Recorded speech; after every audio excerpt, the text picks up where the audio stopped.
Hello everyone, back tuning into today's first video. We're doing the 5th summer 2018 Analogues update for today's first video.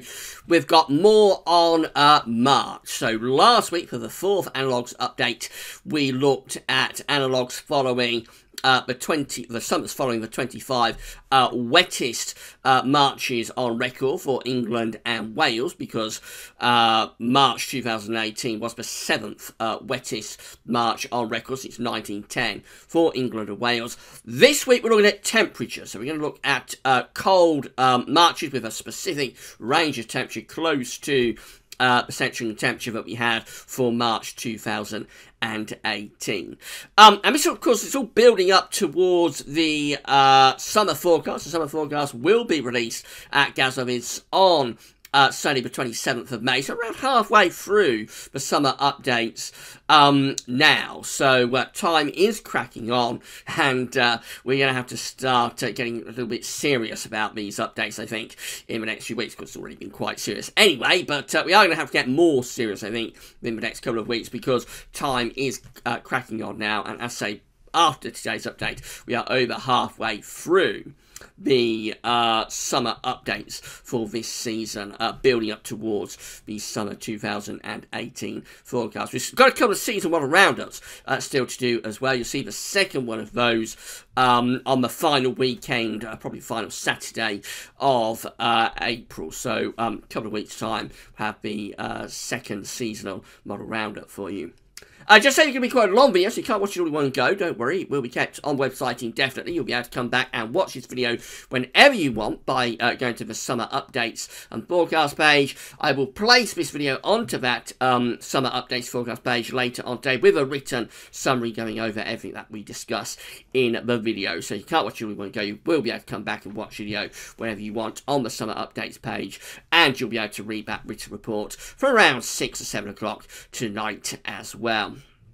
The Sunday roundup will be with you after lunch, so that's going to be your usual eclectic Sunday afternoon look at this and that. So that will be coming up for you later on. Today, is there anything else I'm going to tell you about? I don't think so. So that pretty much covers everything. Just say a big thank you to James Acrill. As always, James is Gazovitz Analogues guru, and he's been working his socks off over the past couple of weeks getting all of these analogues together. We've got loads more analogues to show you over the next few weeks as well. They're already in the can. I've already got them, and I'm just waiting to unleash them onto you in the next week or two. So I'll talk more about that at the end of the video. But big thanks to James as ever. I don't have the time to go through all of these analogues myself, so if it wasn't for James, I wouldn't be able to do this side of the long range forecast. So as ever, big thank you to our Analogues guru, James. Right, we're going to just finish mopping up a little bit on what we talked about last week. So last week for the 4th Analogues update, we focused on the 25 wettest Marches for England going back to 1910. We've got a table here just sort of summing up what we discussed in that update. So these numbers just here on the side, they are the numbers 1 to 25 in terms of the wettest Marches on record for England and Wales going back to 1910. So at number 25 we've got 2016, which came out with a March average rainfall of 77.5 millimetres. We go all the way up the table to March number 1, wettest March since 1910, number 1. That came out as 1947, following the extraordinarily snowy winter, of course, with an average rainfall of 149.3 millimetres for England. This year, 2018, there it is, firmly placed in at number 7, coming out with an average England rainfall of 102.2 millimetres. Of course, we don't yet know what sort of summer that's going to lead to, because we've only got the question marks. And that's what we're trying to answer. So what we said with the analogues that follow, the summer analogues that follow these wettest Marches, was that we was probably favouring slightly better conditions in the dunes of some of those summers. Not all of them, but some of them probably favouring slightly better conditions in the dunes, and a greater risk that things deteriorate through the summer and we go into a greater chance of cooler weather, particularly in August. Now, the table does back that up. So if we assume that a warm June is kind of like a CET of 15 degrees or more, 15.0 degrees or more,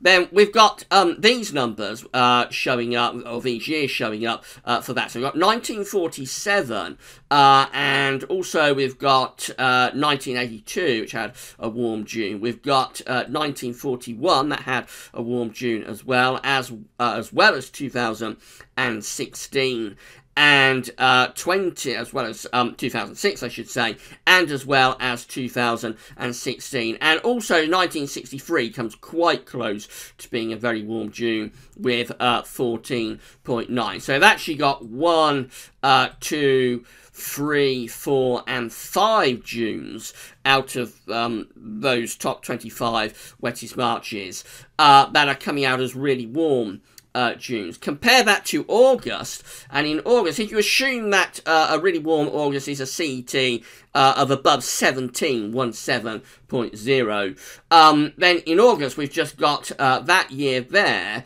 1947.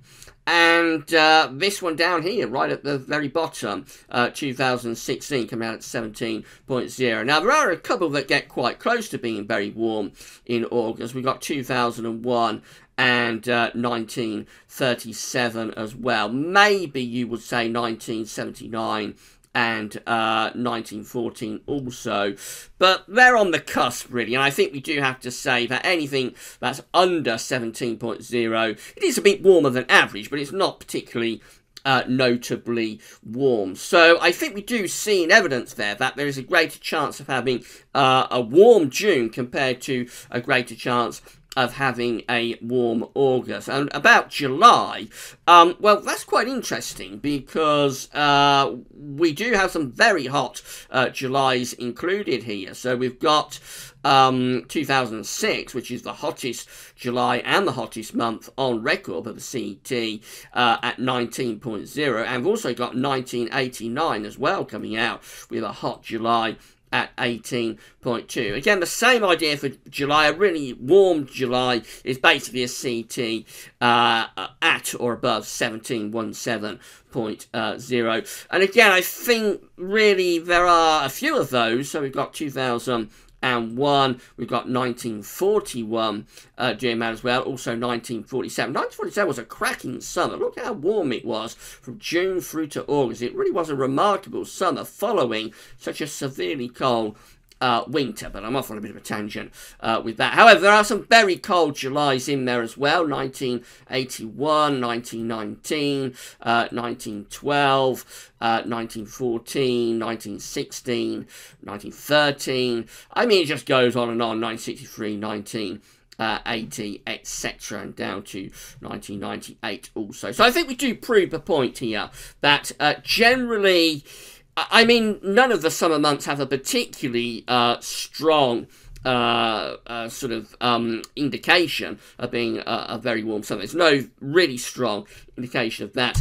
Out of the summer months, I think June does have the greatest potential, but no more than that, the greatest potential to be quite warm, and then that sort of fades a little bit in July and August. But we do have those notable exceptions of 1947, 2006 in particular, and also 1989, and to some degree 2016, which have the warmest June, but also managed to continue that warmth through into the Julys and to the August. So it's a bit of a mixed bag, but I think overall we do favour fairly cool summers generally with these analogues, but there are notable exceptions, and also we do favour slightly a warmer start to the summer and then going cooler later on. So that really rounds up what we discussed last week. Let's move on now to this week's analogues, and we're going to be looking at temperature really, but we're going to start off by looking at pressure. So we know that March had a lot of blocking. This is a reanalysis for March 2018, or almost for the whole of March 2018. It had a strong blocking signal around Greenland, which we always expected, by the way. We always expected to have a strong blocking signal for this March in terms of the 500 millibar high dot. We had that nailed down right way back when we did the winter forecast at the end of November. So we have a March that has a lot of blocking with the below average heights underneath it, and that's what allows us to tap in to really quite cold conditions at times. So the first thing James did, he had a look at marches that contain strong signal for Greenland highs. And for those marches, we come out with a huge number. We come out with over 60 of those marches going back to, I think we go back to 1850. So all the way back to 1850, we come out with over 60 marches that have a strong signal for Greenland highs. And those marches include the start, 1862, all the way to 2013. Down here, an extraordinary amount of years, and obviously we can't go through all of those marches in terms of reanalysis. So one way or another, we've got to kind of narrow it down a little bit. We've got to narrow all of those marches down quite a bit, and we've done that by going from the CET. So for these marches, we can see the CETs in this column just here. So for example, March 1862 has a CET of 4.7. March 1864 has a CET of 4.7 as well. And that's kind of in the boundary of what March 2018 came out at, because we came out for this March with a CET of 4.9. And then we can kind of discount some of these other years. So we've got 1865 just here. That has a March CET of 2.9. So, I mean, we can take that out of our analogues package because the CET is too low. Conversely, March 1871 comes out with a March CET of 7.3. So even though it has quite a strong Greenland blocking signal in March 1871, it was a relatively mild month. And again, that's way above the CET for March 2018. So we can take that one out of the list as well. And so that's how we narrow down all of these years, all of these marches and the summers that follow them, because obviously there are far too many to be able to go through. In terms of a reanalysis, we would be here for kind of like 2 or 3 weeks going through all of those years. So we've narrowed this down as best we can. So a reminder of what the March CET was for March 2018. The March CET comes out at 4.9, which is an anomaly below 61 to 1990 of minus 0.8 degrees. This is where it gets a little bit complicated because the UK Met Office still uses 61 to 1990, but for our averages we are now using 81 to 2010. So I'll just take you back to this table quite just a little bit quick just to explain this. So let's pick out the year of 1862, our first year. We come out with a March CET of 4.7. That's relevant to March 2018 because it's only 0.2 of a degree lower than March 2018. And then just here we've got the CETs for the summer that followed that March of 1862. So June comes out with CET at 12.3, July with CET of 14.5, and August with a CET of 13.6.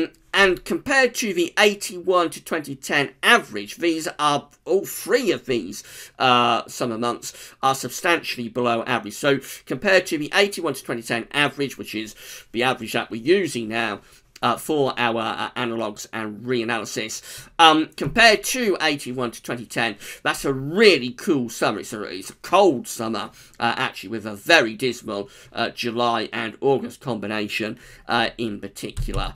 If we were comparing that to 61 to 1990, it would still be colder than average, but not quite as substantial a deviation. It would still be a very dismal summer, even compared to 61 to 1990.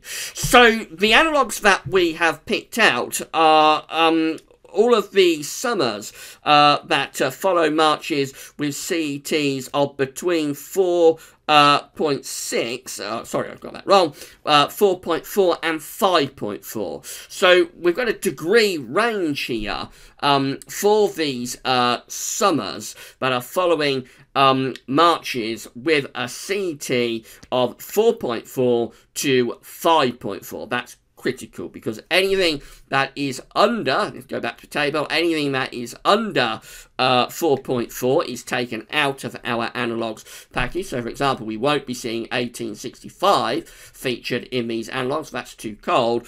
And again, any march that is above 5.4 will also be taken out of these analogues. So, for example, you won't be seeing the March and the Summer of 1897 feature. That comes out with a March CET of 6.5. That's too high.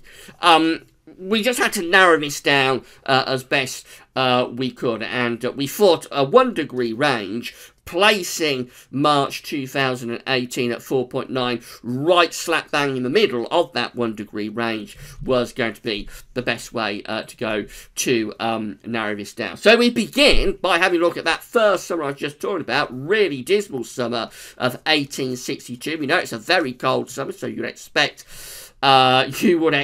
to see a really dismal looking 500 millibar height anomaly, and that's exactly what we have going on. Look at this. We've got a deep trough of below average heights for this summer following the March of 1862. We have a huge trough of below average heights sitting over and to the east and northeast of the British Isles. The jet stream is going to our south as well. We're on the cold side of the jet. That looks like an awful summer, and we back that up by the table that we was just looking at. Then we go through to our next summer, which is 1864. So this is how the summer of 1864 shapes up following the March of 1864. That has a CET range between 4.6 and 5.2 degrees. And this one has a blocking signal up to the north and to the northwest, with below average heights over to the east. And again, it looks like it's a very cool and unsettled summer, to say the least, in 1864. Next summer is 1866. This one looks a very unsettled and poor summer again, with below average heights out to the northwest, or above average heights, I should say, out to the northwest, below average heights to the east northeast. We're on the cool side of the jet, and that's looking like a very poor summer as well. Then we go through to the summer of 1870, and this one has again a very strong sort of blocking signal out to the west, a big area of above average heights around Greenland and Iceland as well, with a strong area below average heights to the northeast of the country. It leaves us doing something like that with the flow and with the jet stream. That looks like a really cool summer, and unsettled too in the summer of 1870. Our next summer is the summer of 1873, and this one again we're placing a deep area of below average heights over and to the east of the British Isles, with above average heights again. It looks like already got a bit of a signal here from these very early summers. Remember, these are a very long time ago, back in the Victorian area, but at this point we have got a little bit of a trend for blocking to be around Greenland and taking the jet stream on a southerly track into that sort of area.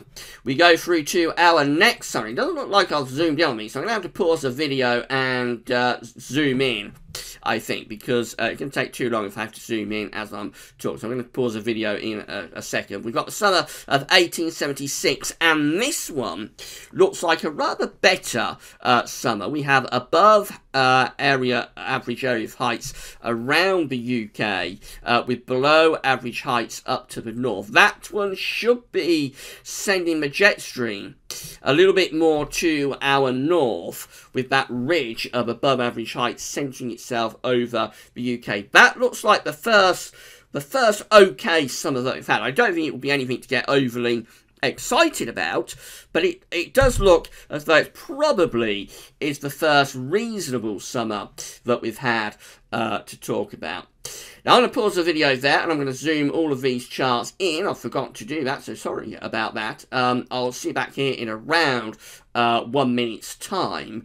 And while I'm pausing, why don't you go off and get yourself a cup of tea and a couple of biscuits, and we'll meet back here when I've zoomed all those charts in. So see you in a second. Okay, and we're back. I'm just going to check to make sure that we're recording. Yes, we are. So we're back and ready to continue our look at summers following cold marches and marches that have a Greenland high type signal, but narrowed down to CET between 4.6 and 5.2, which places March 2018 CET bang in the middle of that range. I had to stop the video a couple of minutes ago because I'd forgotten to zoom in on all of the analogues that James has very kindly sent through to me for this video. So now zoomed in on all of them. I won't need to do that as we progress through the video, so I won't need to waste that little bit of time zooming in because I've already done it. We left off with the summer of 1867, which looked like our first reasonable summer that we've had within these analogues so far. Let's carry on then and have a look at the rest of the analogues. So the next summer is 1878. This is a very unsettled summer with above average heights around Greenland and Iceland, and below average heights through the UK and into Europe as well. The jet stream looks like it will be on a bit of a southerly track as well through this summer. This is preceding, of course, the severely cold winter of 1878, 1879. And 1879 crops up next, so clearly March 1879, following the severely cold winter of 1879. Clearly that March is within the range, CET range of 4.6 to 5.2. This summer looks like a very cool and unsettled summer with a strong blocking seal around Greenland and Iceland, below average heights underneath it, and the jet stream is down there as well. That's a really poor summer in 1879. Of course, the year of 1879 is the last year that has a annual CET of under 8 degrees Celsius. The next year is 1881. This looks like another poor summer as well. So far we've only had one summer that looks reasonable. That was 1876, I think. But other than that, it looks like all of the summers since then have been very poor. This one has a strong blocking signal out in the middle of the Atlantic, and it looks like we're on the cold side of the jet stream again in 1881, the summer of 1881. 1889 comes up next. That's relevant, of course, for the solar side of things, where we are with solar cycle 24 compared to the solar cycle that's going on during this period, solar cycle number 12. This year has cropped up, I think, in one of our analogues updates already. So this is a more relevant year. We have below average heights again, centering close to the UK, above average heights out to the northwest, also to the northeast, a little bit over towards the southeast of Europe as well. Looks like it's an unsettled summer, but probably not as bad as some of the summers that we've seen so far. Overall, though, quite an unsettled summer. 1899 comes up next. This one looks quite a nice summer. So again, we have that area of below average heights to our south down there. But the main thing for us is that we've got above average heights almost over the top or a little bit to the northern British Isles, leaves us doing something like that with the flow and with jets. That's probably our second, only our second decent summer that we've had within these analogues so far. 1906 comes up next. This one has also featured in the analogues that we've done so far. And by the way, when we come to do the summer forecast on the 27th of May, all of these analogues individually will be sort of making up part of that summer forecast, because we'll bring all the analogues together along with the seasonal models. It'll all come together, and it'll be clear as we get to it how we do it, but I always find it fascinating how James is able to bring all of these analogues together, and then we can pick out the years within all of these analogues that are most relevant to where we are or where we will be for this summer. And doing that, hopefully, we managed to pull off a successful forecast. So, anyway, getting back to this week's Analogues update, we have 1906 next, which has featured in the Analogues so far. This one has above average heights over the UK and slightly to our north with below average heights in the Atlantic. Doing something like that with the flow and with the jet stream, that looks like quite a nice summer in 1906, so gradually we are getting one or two fairly decent summers coming through. However, our next summer is 1915, and this one is a rather poor summer with trough of below average heights from the Atlantic into the UK.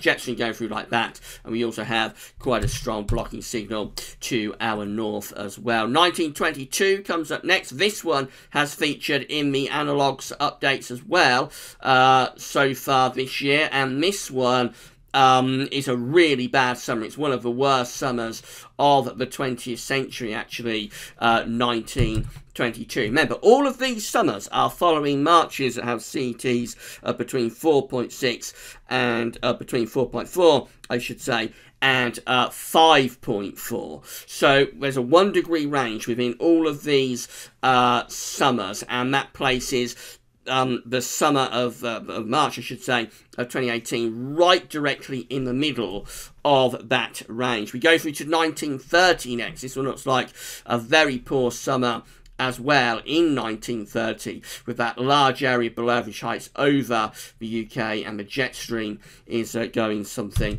rather like that as well. 1932 crops up next. This one has featured more than once in our Analogues update so far this year, so this is going to be a more relevant year. We already know this. It will be one of the more relevant years and summers when we come to create the summer forecast at the end of May. 1932 has an area of above average heights out to the north and west, below average heights to the south. It wasn't too bad a summer in 1932. It was pretty decent. 1941 is next, and this one looks very unsettled, with below average heights centering themselves over the top of the British Isles. The flow and the jet is going something rather like that. Then we go through to 1942. This one has above average heights out to the west to the northwest, with below average heights to the northeast. That looks like quite a cool summer, but probably fairly dry because we are blocking off the Atlantic, so that's probably one of the better summers that we've looked at as well. 1965 is next, so this one is a very poor summer indeed. This one has cropped up in our analogues before as well. This one has below average heights almost over the top of the British Isles. It looks like a very, very cool and unsettled summer indeed, following the March of 1965, and that March, of course, is coming in with a range in terms of its CET of 4.4 to 5.4. Then we go through to 1971, and we find that we have above average heights out to the north, to the northwest, with below average heights to our south and also to the east as well. The flow and the jet stream is going rather like that. So again, probably it has some reasonable weather at times with this summer. 1981 next. This has cropped up more than once in our analogues also. The summer of 1981 has an area of above average heights to the west and below average heights to the east, which leaves us doing something like that with the flow and with the jet stream as well. It's a relatively dry summer. It's not an especially wet summer, but it's quite a cool summer. But August was a little bit better in 1981. 1984 comes up next, and this is quite a nice summer. The summer of 1984 has below average heights to our east. Again, this summer has cropped up within the analogues package before also, but we've had these summer updates. So it has quite a hot August, particularly in 1984. A little bit forgotten and overshadowed by 1983, but it was a decent summer in its own right. 1996 comes up next. Now, this one has featured more than once in our summer analogue. So obviously this one is going to be a more relevant summer as well in 1996. And what we have going on with this one is below average heights just out to our west, with above average heights just out to our west, below average heights to our south, and also over to the north. It's a very unusual pattern, quite a complicated sort of summer pattern that we have going on there. It's not one of the best summers of the 1990s, but it had its moments. All three summer months did have at least one spell of quite hot weather in the summer of 1996. And then we go through to 2001, which is quite an unsettled summer, although for such an unsettled summer, we have an area below average heights almost centering over the British Isles, with projection doing something like that. But such an unsettled 500 millibar height anomaly for the summer of 2001 is quite interesting. That it's a relatively warm summer that year. I suppose the reason probably is that there isn't much northern blocking, so we're not pushing cool air out of the Arctic around that trough of below average height. But nevertheless, it was quite an unsettled summer. And then finally, we come to 2006. And the summer of 2006, of course, is a very nice summer indeed. It's a hot summer with a large area of above average heights over the UK and going into Europe as well. We bring through those hot east to southeasterly winds. And I mean, that's just a really, really good summer to finish off with. It has, or it contains, the hottest July and the hottest month that we've had so far, with the CET getting very, very close to 20 degrees, just a shade under 20 degrees, but it was quite a close run thing. Now, I've got to start thinking about bringing all of those years together into an all years combined type chart. And as I've gone along with this, you'll probably notice that I've been making a bit of a mistake. So, again, I'm going to recap that those summers, all of them that we've seen within this week's Analogues package, all of those summers are following marches with CETs of between 4.4 to 5.4. That places March 2018 slap bang in the middle of that 1 degree temperature range. But there's too many years there to be able to start thinking about all years combined, combining all of the years together and coming out with like the bottom line type reanalysis. So we've got to narrow it down a little bit more, and this is where I've been making a mistake a little bit as I've gone along with this video, but I'm aware of. So now we're going to narrow these summers down to a CET range of between 4.6 to 5.2. So we're going to take out several of those summers that we're just looking at within that 1 degree temperature range, and we're going to narrow it down to summers that follow marches with a centering temperature of 4.6 to 5.2, which is, of course, is still placing March 2018 right the way slap bang in the middle of that range as well. And if we do that, this is how we come out for June, when we have March CETs of between 4.6 and 5.2. When we combine all of those marches that have CETs 4.6 to 5.2, this is how June looks for all years combined with those marches. And it's a little bit of a mixed bag, really. We have below average heights rather favoured to our north, also a little bit to our south, but we also have a bit of a ridge in the central part of the Atlantic. So, I mean, we're probably favouring unsettled Junes overall, but certainly by no means is that a disaster of a reanalysis chart. There will be several Junes within that to get a fairly weak signal, such as we see there for below average heights. There would be several Junes contained within that would have anticyclonic signals. So not too bad a signal for June. But then we have the same story. It's funny how this is playing out this year, because every week we seem to be coming out with the same bottom line charts, if you like, which is June has a chance of having a more anticyclonic signal, but July deteriorates. So this is how all years combined looks for July when you follow the marches that have CTs between 4.6 and 5.2, and it's a much more unsettled signal. Look, we've got that deep area of below average heights again centering over to the east and northeast of the UK, the above average heights up around Greenland, so quite a blocking signal, and the flow and the jet is like that. It really is quite remarkable how every week seemingly we're coming out with the same sort of bottom line. I mean, it gets worse into August, which again is something that we've been seeing with our all years combined charts that we've been doing through this year's summer reanalysis. So for August, the blocking signal just becomes crazy around Greenland and Iceland. A very intense blocking signal appears then in August. And then, of course, the trough is deepening because the blocking is strengthening. So underneath it, the trough is deepening.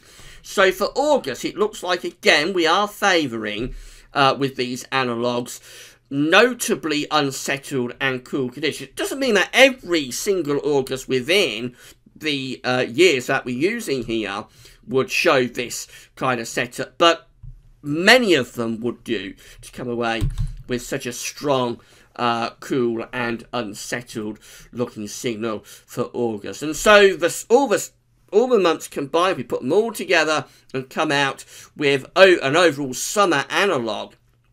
This is how it looks. This is how the summers look when you combine them all following marches that have central England temperatures between 4.6 and 5.2. This is how the summers look.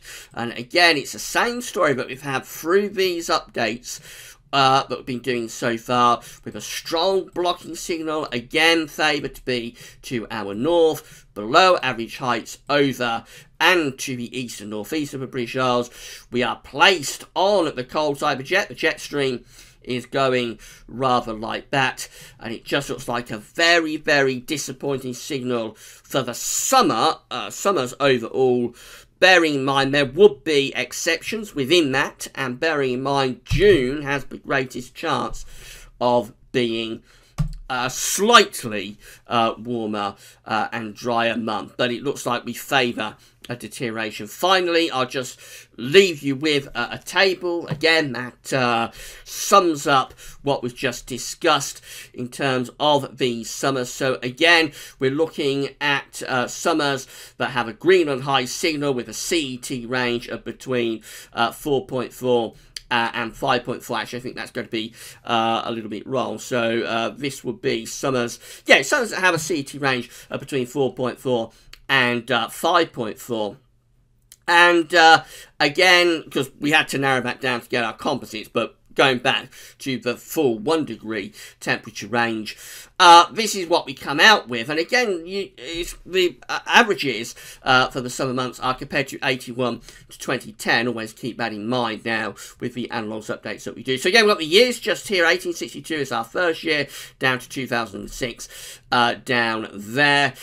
We've got our March CETs just here, so that tells us that our range is between 4.4 and 5.4. And then these are the summer months, June, July and August, and these are the temperatures compared to the 81 to 2010 average. You'll notice there's quite a lot of red showing up in the June column. So for example, we've got 1866 at 15.5, we've got 1870 at 15.2.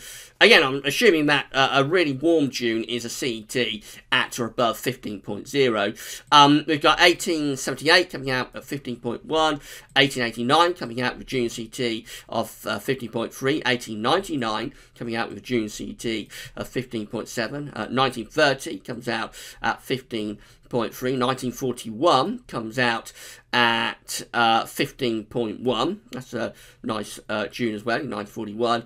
And 2006 comes out with a June CT of 15.9. But in the August column, again, let's assume that for August, a very warm month is going to have a CET at or above 17.0. How many of those do we have in the August column? We just have that one there, 1899 with an August CT of 17.8, 1932 with an August CT of 17.1, And the only other year is 1984 with a August CT of 17.6. And then look how much more blue there is in the August column. There, and there, and there, and down to there, and that one, and that one, that one, that one, that one as well.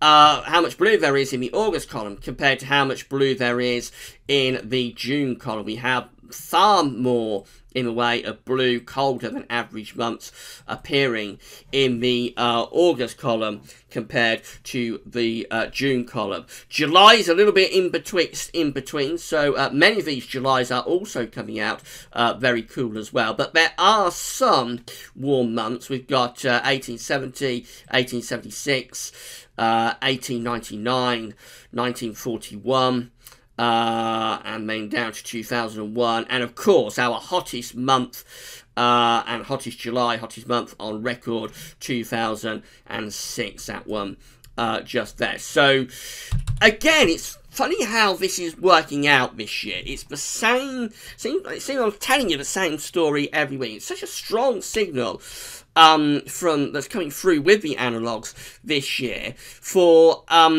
unsettled summer overall. We are favouring with our analogues this year, this week's update included, we are favouring unsettled summer overall. So that's kind of like the headline. But within that, June is favouring to be potentially the best month of the summer, not guaranteed, but certainly has the greatest chance, as far as our analogues are concerned. June has the greatest chance of being a reasonable summer month. And then it looks like we favour a deterioration through July. July could go either way, but probably favours unsettled. And then we get to August and probably favour really quite a poor August indeed. It really is quite strange how this signal is being shown week after week with our analogue. So it's a really strong signal at the moment. I'm not necessarily saying that's what the Gasworthy's summer forecast will be going for, but we can't ignore what the analogues are telling us. And we are seeing, unlike some years where you tend to have lots of variation from week to week as we do these updates, this year we are seeing a really strong signal for an unsettled summer, but June to have the best chance of being okay, but August having the best chance of being really quite poor. So, onwards we'll go with our analogues. Next week, we're going to round up March. I think we'll finish off, got a little bit more to tell you about March and the summers that follow the Marches that we're looking at. So, a little bit more on that next week. And there'll be more analogues to go along with that as well. So, we are going to narrow this down eventually, though. And we are going to release the Gasworthy's summer 2018 forecast, and that will be on the 27th of May. We are now over halfway with the summer updates, so soon it's time to start counting down to that summer forecast. Right, a little bit longer this one, gone over 40 minutes, almost into winter update time territory. So I hope you found it interesting and informative as well. I find all of this really, really fascinating, I have to say. And again, a big thank to James for sending this through. And all it remains is to say come back later on for the Sunday roundup. This video will be placed on the summer updates and forecast page later on today, and there'll be an extensive British report that goes with it as well. But that's all for now, and thanks for watching.